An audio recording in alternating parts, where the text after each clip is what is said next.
시청자 여러분들 반갑습니다. 주식강의 끝판왕 주식강의 연구소의 적풍입니다. 오늘 강의는요, 실적에 대한 얘기를 드리려고 하는데요. 다가올 이제 실적 시즌 얼마 안 남았거든요. 그래서 앞으로 실적을 기다리시는 분들, 특히 실적에 굉장히 투자하는데 중요하다는 얘기는 알고 있었지만 언제 나오며 어떻게 활용을 해야 되는지 모르시는 분들을 위해서 오늘 간단하게 내용들을 정리를 한번 해봤으니까요. 함께 보시도록 하겠습니다. 자, 오늘은 일단 실적을 안 보면 나도 모르게 상장 폐지 당한다 라는 제가 제목을 적어놨는데요. 상장 폐지라는 게 보통 언제 제일 많이 나오냐면 보통 연초에 많이 나옵니다. 2020년도에 들어섰으니까 2020년도 한 2월 달부터 하나둘씩 맛이 가는 종목들이 나올 거란 말이에요. 그 종목들이 왜 맛이 가냐면 2019년도 실적이 좋지 않기 때문에, 혹은 2019년도 뿐 아니라 18, 17, 16년도에서 계속적으로 실적이 안 좋은 경우는 결국 상장 폐지, 즉 휴지 조각이 되는 경우들이 있기 때문에 지금 이 시기를 앞둔 여러분들은 혹시 보유하신 종목이 비록 손실이 굉장히 클 수 있지만 뭐 반토막이 나 있다 하더라도 실적이 너무 안 좋아서 상장 폐지 위기가 있는 종목이라면 꼭 교체를 하셔야 됩니다. 마이너스 50% 손실 보는 게 낫지 그냥 0이 되는 것보단 낫잖아요. 그쵸? 그래서 실적에 대해서 지금 꼭 보셔야 될 시기라는 말씀을 다시 한번 강조를 드리고요. 실적을 일단 우리가 왜 봐야 되는지, 그리고 언제 나오는지를 한번 살펴보면은 이게 날짜가 있어요. 정해진 날짜가 있는데, 자 보세요. 첫 번째, 실적은 언제 나오나요? 분기별 연 4번 나옵니다. 분기마다 1분기, 2분기, 4분기, 4분기에는 연간 실적이 나오게 돼요. 이제 기업들마다 약간 차이는 있어요. 어떤 기업들은 우리가 흔히 생각하는 이제 12월 결산 기업 같은 경우는 1분기가 1, 2, 3월 달이고 2분기가 4, 5, 6이고 마지막에 이제 10, 11, 12월이 4분기예요. 이건 정상적인 그냥 일반적인 12월 결산 기업의 경우고, 기업들마다 결산 시점이 우리가 생각하는 4분기가 아니라 1분기에 있는 기업도 있어요. 그런 경우는 1분기는 우리랑 다르게 되는 거예요. 분기 구분이 우리가 생각한 것보다 늦춰지기 때문에 그런 기업의 경우는 연간 실적이 더 3개월 뒤에 나온다는 거. 일반적인 12월 결산 기업이랑 비교했을 때. 그래서 뭐 그런 차이가 조금 있지만 대부분의 경우는 12월 결산 기업이기 때문에 오늘 설명드리는 거를 보시면 될 것 같아요. 그래서 실적은 분기마다 실적이 나오게 되고요.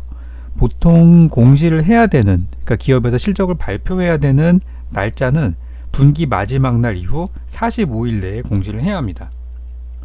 그리고 연간 실적 1, 2, 3, 4분기를 다 합해서 1년간의 실적을 내야 되는 경우는 90일 내에 공시를 하게 되어 있어요. 그래서 예를 들어서 뭐 1분기 실적이라고 한다면 1, 2, 3월 달까지니까 뭐 3월 30일이 마지막 날이다.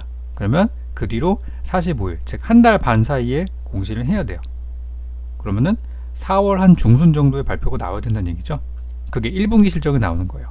하지만 연간 실적의 경우는 12월 31일이 끝나고 난 다음에 90일, 거의 대략 한 3달 정도 시간을 주기 때문에 실제 연간 실적은 평소보다 좀 느리게 한 3월 달이나 돼야 나오는 이유가 그런 이유예요. 더 뭐 종합할 것들도 많고 하기 때문에. 그래서 실적이 나오는 시기를 꼭 보셔야 되는데, 왜 그러냐면은 이게 꿀릴 게 없는 기업들은 자신 있게 그냥 공개해버려요. 진작에. 삼성전자 같은 경우는 그냥 뭐 실적이 좋든 나쁘든 간에 정해진 날짜 그냥 공개 초반에 해버리잖아요. 자신 있게. 근데 중소기업들 같은 경우는 분명히 실적이 나올 때가 됐는데 안 나오는 경우들이 간혹 있어요. 특히 마지막 날까지 버티다가 마지막 날 장 끝나고 나서 한 5시, 6시쯤에 사람들 다 이제 집에 가서 이제 오늘 장 끝났구나라고 하는데 갑작스럽게 거기서 공시를 딱 해버려가지고 실적이 이번에 굉장히 안 좋게 나와서 거래 정지 들어간다.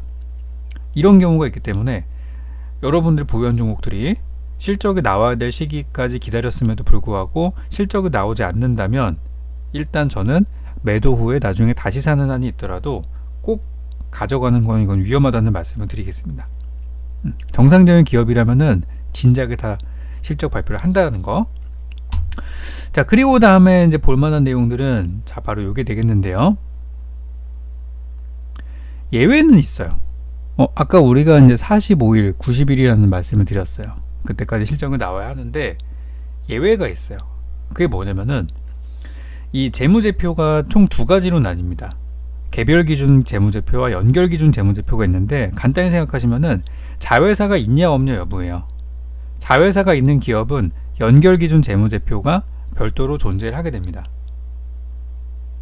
그리고 개별 기준의 기업들은 자회사가 없어요. 그냥 하나만. 그래서 자회사가 있는 회사는 개별 기준과 연결 기준 재무제표가 총 두 개가 있어야 하기 때문에 이 제출하는 시간을 좀 늦춰주는 편이에요. 그래서 자회사가 갑자기 생긴 기업이 있어요. 없다가. 그런 기업들은 분명히 준비도 평소보다 많이 해야 될 거 아니에요. 그래서 그런 기업들의 경우는 원래 실적 기준을 45일 안에 해야 하지만 분기 실적의 경우 45일 안에 해야 하지만 자회사가 있는 경우는 연결 기준의 재무제표를 또 준비를 해야 하기 때문에 이런 경우는 그 자회사가 생긴 시점부터 3년간은 60일 내에 공시를 해도 OK가 되는 거예요. 그래서 가끔씩 오해가 좀 있어요. 이거 나올 때가 됐는데 안 나와요 하면서 이거 무슨 상폐되는 건가요 하는 경우가 있는데 자회사가 최근에 생긴 게 있었는지 자회사를 뭐 인수했다든지 뭐 그죠? 뭐 분할을 했다든지 그런 뭐 사연들이 있으니까 그런 거를 꼭 참고를 해보셔야 되겠습니다. 그래서 여기 이제 유명한 삼성전자의 경우에는 자회사들이 엄청나게 많죠. 그러다 보니까 재무제표를 딱 보더라도 저는 여기 연결 기준으로 체크를 했는데 별도라고 누르게 되면은 자회사를 제외한 본사의 실적만 가지고 여기 재무제표가 형성이 돼요.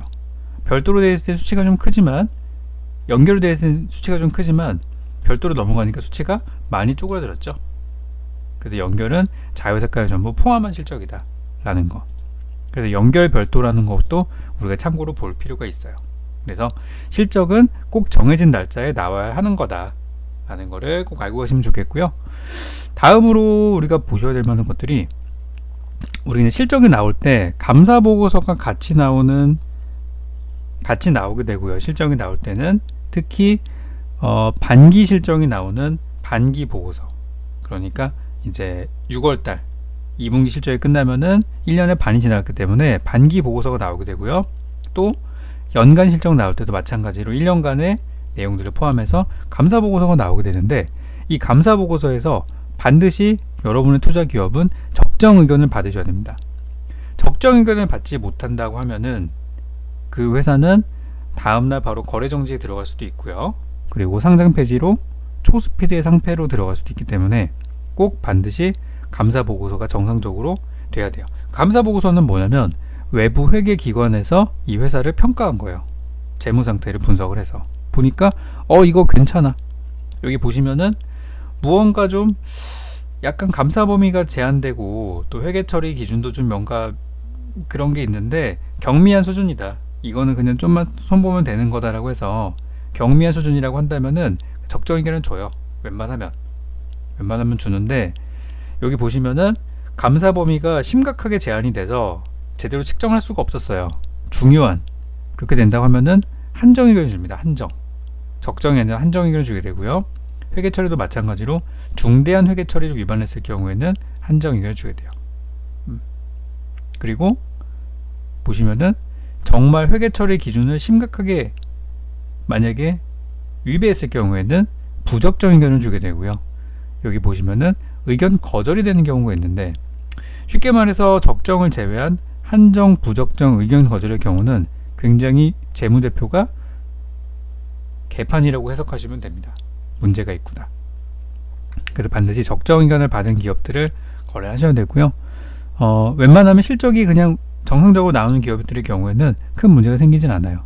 하지만 실적이 좋았다 나빴다를 반복한다든지 최근에 연속적으로 실적이 안 좋았다든지 하는 기업들은 저는 어떤 재무제표상의 어떤 꼼수를 쓰다가 감사기관에 걸리는 경우들도 있기 때문에 항상 이런 의견들을 체크하셔야 되고 만약에 부적정 의견 쪽으로 나오게 된다면 의견 거절이나 이런 것들이 나오게 된다면 상장 폐지로 가게 될 수도 있게 됩니다.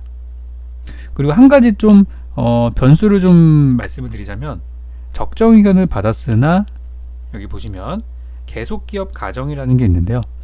계속기업 불확실성이 존재하는 경우는 적정 의견을 받았어도 나중에 이 뭔가 문제되는 것들이 해결이 되지 않았을 때 상장 폐지나 비적정 의견으로 넘어갈 가능성이 높다라는 연구 결과가 나왔어요. 그래서 적정 의견을 받았으나 그 공시 보고서를 살펴보니까 뭔가 앞으로의 계속기업 불확실성이 존재한다라고 적혀 있어요. 정확하게 불확실성이 존재한다고 적혀 있으면은 그런 기업의 경우에는 일단 조심하셔야 된다는 거 따로 말씀을 드리도록 하겠습니다. 그래서 계속 시간이 지날수록 이 적정 의견의 비율이 줄어들고 비적정 기업의 의견 수가 추이가 늘어나고 있다고 하니까 참고하시고요. 최근에 데이터를 좀 살펴보니까 2014년도까지만 하더라도요, 우리전체 증시의 약 99%가 적정 의견을 받았어요. 근데 2017년도에는 98.5%가 됐고요. 2018년도에는 98.1%로 점점 조금씩 이 적정 비율을 받는 비율이 줄어들고 있어요. 그래서 비적정 받는 기업의 개수가 2015년도에 12개였다가 2018년도에는 한 4배 정도 되는 43개 정도 기업이 그런 비적정 비율을 받고 있으니까 혹시 내 종목은 아니겠지라는 그런 방심하다가 그 40개 종목에 걸려가지고 상폐가 되는 경우는 없어야 되겠죠. 그래도 최근에 이제 이미 상장 폐지가 된 경우에는 우리가 HTS에서 정보를 찾아볼 수가 없지만, 최근에 이런 썬텍 같은 종목들도 잘 보시면은 실적 때문에 재무제표 보세요. 엉망이죠? 만년 적자 회사죠? 그죠? 계속 마이너스 나오고 있고 손해나는 기업이에요. 그래서 썬텍 보시면 여기에서 2017년도 9월 달에 거래정지 들어가서 현재까지 이런 상태입니다. 그래서 일단 오늘은 실적에 대한 얘기를 말씀을 드렸고, 다가오는 실적 시즌에서 상장 폐지를 피하시려면은 지금부터 꼭 점검 한번 먼저 해보시고요. 나중에 이런 식으로 상장 폐지되는 종목들이 생각보다 많은 개인 투자분들이 들고 계시기 때문에 지금이라도 꼭 확인하셔서 이런 위험은 꼭 피하시기 바라겠습니다.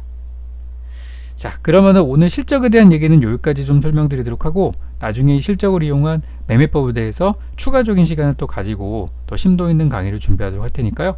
저는 여기서 마치도록 하고요. 다음 시간에 더 유용한 내용으로 찾아오도록 하겠습니다. 감사합니다.